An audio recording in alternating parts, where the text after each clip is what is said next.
En este video veremos a los primeros pensadores socialistas, si bien las raíces del socialismo las podemos encontrar desde Platón y su libro La República, aquí nos centraremos en los socialistas utópicos o socialistas premarxistas que describieron Marx y Engels.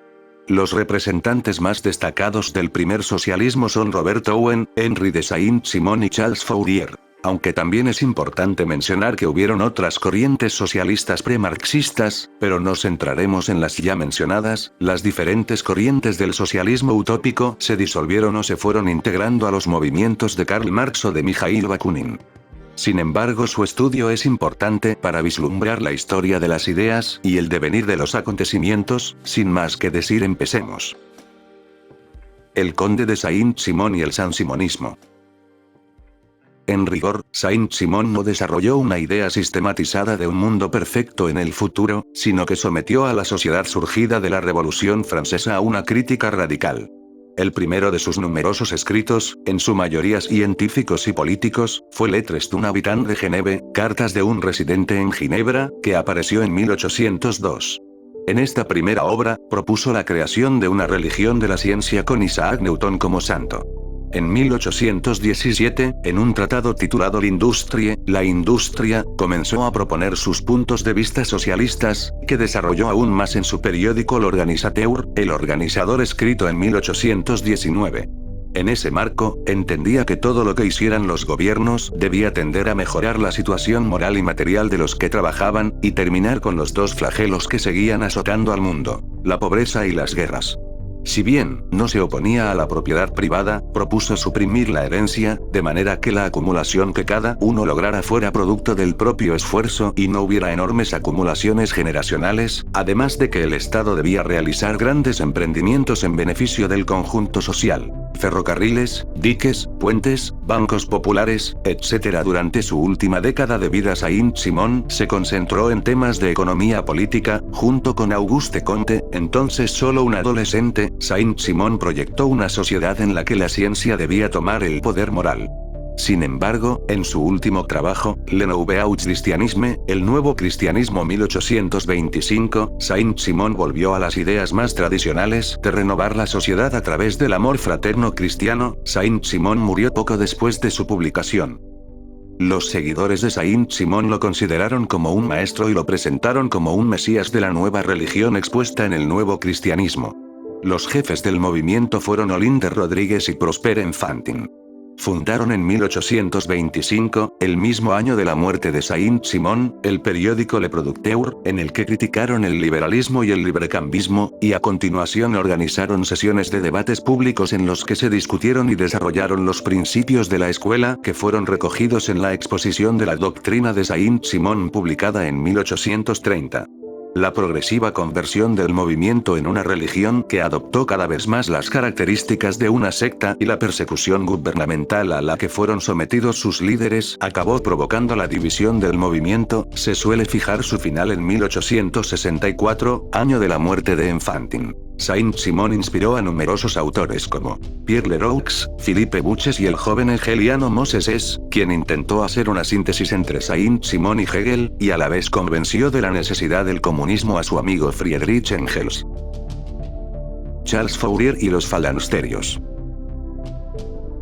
Charles Fourier desarrolló durante la década de 1820, su propuesta de crear establecimientos agrario-industriales, que convocarán a unas 1.600 personas alojadas en un edificio especialmente diseñado, que trabajarían las tierras circundantes y que compartirían las ganancias de las ventas.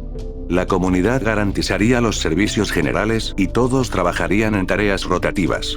En la concepción de Fourier, el falansterio se crearía con inversiones privadas, a las cuales se les devolvería el dinero prestado sin intereses. A su vez, los miembros del falansterio cobrarían un salario por las tareas realizadas, pero estas no tendrían todas la misma remuneración. Por otra parte, el talento sería recompensado especialmente. Se armaba de esa forma el triángulo de intereses que planteaba Fourier: el capital, el talento y el trabajo. Fourier predijo que el sistema de falansterios sería extremadamente más productivo que el de libre empresa. De esa forma, según Fourier, un solo falansterio podría actuar como ejemplo y los capitalistas, paulatinamente, invertirían más en nuevos falansterios que en emprendimientos particulares. Así, en pocos años, el mundo entero estaría dominado por la asociación económica. Fourier desarrolló una clasificación de los períodos de la historia. El siglo XIX era la civilización. Cuando proliferaran los falansterios se llegaría al garantismo. Pero cuando los falansterios no compitieran ya con el capital individual, el mundo llegaría a la armonía, sociedad ideal donde todos serían libres. Fourier también es recordado por sus escritos sobre un nuevo orden mundial basado en la unidad de acción y la colaboración armoniosa. También es conocido por ciertos pronunciamientos utópicos, como que los mares perderían su salinidad y se convertirían en limonada. En Europa la importancia del fourierismo declinó rápidamente, pero en Norteamérica tuvo una buena acogida y gozó de cierto prestigio intelectual. La idea de una forma de vida cooperativa resultó atractiva para mucha gente en una época de depresión económica. En poco tiempo se crearon entre 40 y 50 falansterios, aunque solo 3 sobrevivieron más de 2 años. El más exitoso fue el llamado North American, que se disolvió después de un aparatoso incendio que acabó con sus bienes. Según Friedrich Engels, uno de los puntos débiles de los utopistas era desarrollar propuestas detallando hasta el más mínimo de los aspectos, pero sin lograr explicar cómo llevar el proyecto a la realidad. Este fue el caso de Fourier, que en su descripción del falansterio no deja nada librado al azar, especificando lo referido a la arquitectura, el mobiliario, la indumentaria, los horarios destinados a cada actividad, entre otras, pero no logra aclarar muy bien cómo se podría poner en práctica el modelo. Robert Owen y New Harmony. Robert Owen comenzó siendo un reformador del trabajo industrial, pues en la misma fábrica donde él era dueño implementó medidas de beneficio para el obrero a diferencia de otros empleadores. Owen señaló que la parte productora de una población de 2.500 personas daba a la sociedad una suma de riqueza real que apenas medio siglo antes hubiera requerido el trabajo de 700.000 hombres juntos, pero esta riqueza era obra de la clase obrera, por lo tanto, a ella debían pertenecer sus frutos. Para esto era necesario una propiedad colectiva de todos, para el bienestar colectivo. Más adelante propuso granjas cooperativas que también tenían lugar para los emprendimientos industriales, pero básicamente estaban volcadas a la agricultura. Al principio lo ideó como un plan para resolver la desocupación, pero pronto se convirtió en un método de regeneración social. Las granjas colectivas tendrían la función de generar un nuevo espacio moral y educativo, que para Owen eran los 2 factores más importantes por los cuales se corrompían las personas en la sociedad.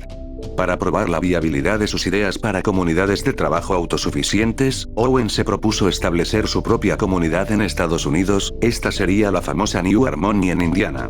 Owen, su hijo de 22 años William, y su amigo escocés Donald MacDonald navegaron a Estados Unidos en octubre de 1824 para establecer su comunidad experimental.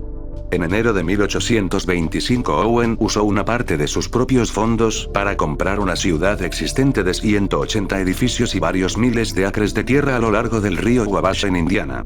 La Harmony Society de George Rapp, el grupo religioso que poseía la propiedad y había fundado la aldea comunal de Harmony en el sitio en 1814, decidió en 1824 trasladarse a Pensilvania. Owen se las compró y decidió renombrarla como New Harmony e hizo de la aldea su modelo preliminar para una comunidad utópica. Owen dejó la comunidad brevemente para buscar apoyo para su visión socialista entre los pensadores, reformadores, intelectuales y estadistas públicos estadounidenses. Cuando Robert Owen regresó a New Harmony en abril de 1825, encontró más de 700 residentes y una situación caótica, muy necesitada de liderazgo. En mayo de 1825, la comunidad había adoptado la Constitución de la Sociedad Preliminar, que describía vagamente sus expectativas y gobierno. Según la Constitución Preliminar, los miembros proporcionarían sus propios enseres domésticos e invertirían su capital a interés en una empresa que promovería la independencia y la igualdad social. Además, la ciudad estaría gobernada por un comité de 4 miembros elegidos por Owen y la comunidad elegiría a 3 miembros adicionales. En junio, Robert Owen dejó a William en New Harmony mientras viajaba hacia el este para continuar promocionando su comunidad modelo y atraer a más intelectuales y artistas. El 5 de febrero de 1826, la ciudad adoptó una nueva constitución, la Comunidad Nueva Armonía de Igualdad, cuyo objetivo era alcanzar la felicidad basada en los principios de igualdad de derechos e igualdad de deberes. La constitución estableció la vida de un ciudadano en New Harmony según la edad. Aunque la Constitución contenía ideales valiosos, no abordó claramente cómo funcionaría la comunidad y nunca se estableció por completo. Josiah Warren, anarquista individualista, quien fue uno de los participantes originales de la New Harmony Society, afirmó que la comunidad estaba condenada al fracaso debido a la falta de soberanía individual y propiedad privada. Comentó: parecía que la diferencia de opinión, gustos y propósitos aumentaba justamente en proporción a la exigencia de conformidad. De esta manera se gastaron 2 años, al final de los cuales, creo que no más de 3 personas tuvieron la menor esperanza de éxito. La mayoría de los experimentadores se fueron desesperados por todas las reformas, y la perduración se sintió confirmada. Habíamos probado todas las formas concebibles de organización y gobierno. Teníamos un mundo en miniatura. Habíamos promulgado la Revolución Francesa una vez más, con corazones desesperados en lugar de cadáveres como resultado. Parecía que era la propia ley inherente de la diversidad de la naturaleza lo que nos había conquistado. Nuestros intereses unidos estaban directamente en guerra con las individualidades de las personas y el instinto de autoconservación.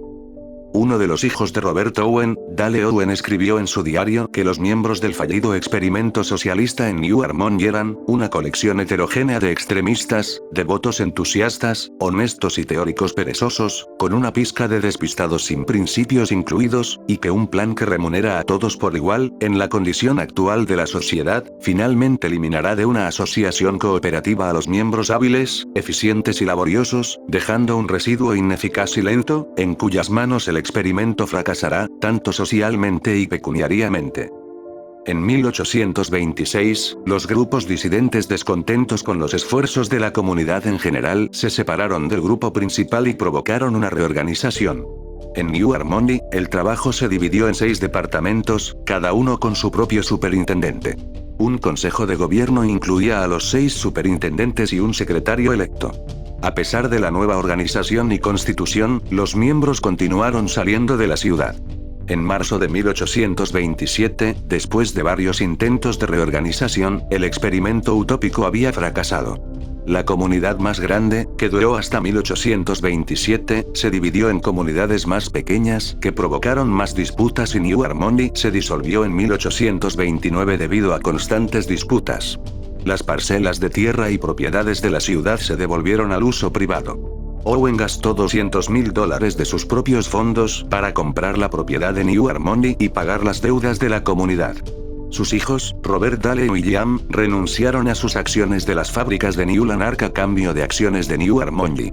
Más tarde, Owen entregó toda la propiedad de New Harmony a sus hijos a cambio de una anualidad de $1,500 el resto de su vida. Owen dejó New Harmony en junio de 1827 y centró sus intereses en el Reino Unido. Murió en 1858. Espero que este video te haya sido útil para conocer los autores premarxistas. Sin más que decir, nos vemos en el próximo video. Gracias.